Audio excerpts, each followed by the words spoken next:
Добро утро. Денеска 4 февруари, светски ден за борба против ракот, ден кој не подсетува за превенцијата, но и за раното откривање и навременото лекување. За значењето на редовните прегледи и грижата за сопственото здравје, утрово, како што најавивте, разговараме со доктор Марина Вукашинович Столевска. Докторке, добро утро и добре дојдовте во во утринската програма на Македонската телевизија.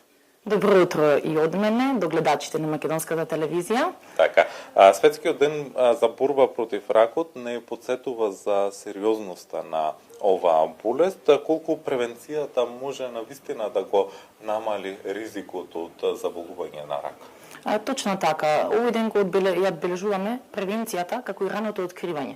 Самата превенција значи да го намалиме ризикот, да реагираме пред да се појави болеста. Тука спаѓаат здравите животни навики, зголемена физичка активност, исклучување на алкохолот и колку што може да се редуцира користење на тутунот. Меѓутоа, со тоа не можеме да ја спречиме болеста. Самото рано откривање ни овозможува подобар исход на болеста. Така, докторке, кои се најчестите видови на рак кај нас и дали постојат симптоми што граѓаните најчесто ги игнорираат? Така, најчести карциноми се карцином на белите дробови, карцином на дојка, на дебелото црево, на простатата и на грлото на матката. Симптоми кои најчесто се занемеруваат е ненадејно нагло слабење, појава на една слабост, постојана замор на организмот, исто така долготрајна кашлица, некоја тапа, необјаслива болка, исто така се јавува крварење, значи кои пациентите најчесто го занемеруваат, мислат дека тоа крварење не е нешто значено, обично е во урината, проблеми со промени во празнењето на цревата и појава некои грудки промени по кожата. Колку е важно раното откривање и кои превентивни прегледи би требало да ги прават редовно граѓаните, зависно од возраста и полот? Вака. Во Македонија постојат скрининг програми, тоа се кај жените скрининг програма за ракот на дојка, со редовно правење на мамографијата, зависно од возраста, доколку жената на 40 години.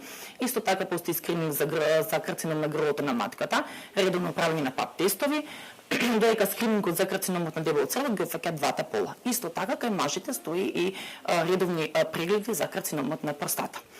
Важни се скрининг програмите, поради тоа што секој рано откривање на болеста ни овозможува навремено лекување и подобар исход на болеста. На почетокот од разговорот ги споменавте здравите животни навики, како што се исхраната, физичката активност, но и откажувањето од цигарите во борбата против ракот, колку почитувањето на овие здрави животни навики помагаат во ова мачна борба. Видете, свесноста кај нас не е толку изразена.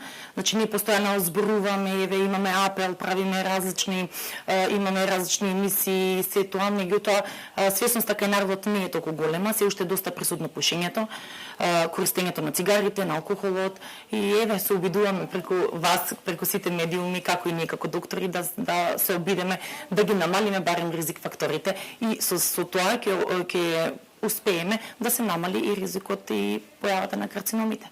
Докторки, за крај на нашиот разговор, која е вашата порака до граѓаните на овој ден? Што секој од нас треба да направи уште денес за да го заштити сопственото здравје? Да си го слуша своето тело, да не ги игнорираат симптомите и пред се да не се плашат од диагнозата, затоа што тоа го имаме највеќе присутно. Страф им е од диагнозата, луѓето ги имаат симптомите, но не се прегледуваат. Затоа треба да се грижиме сите за своето здравје. Докторке, ви благодарам за вашите пораки и совети што бевте дел од утринската програма на јавниот сервис по повод светскиот ден за борба против ракот. Утрово во Македонија на утро разговаравме со доктор Марина Вукашинович Столевска.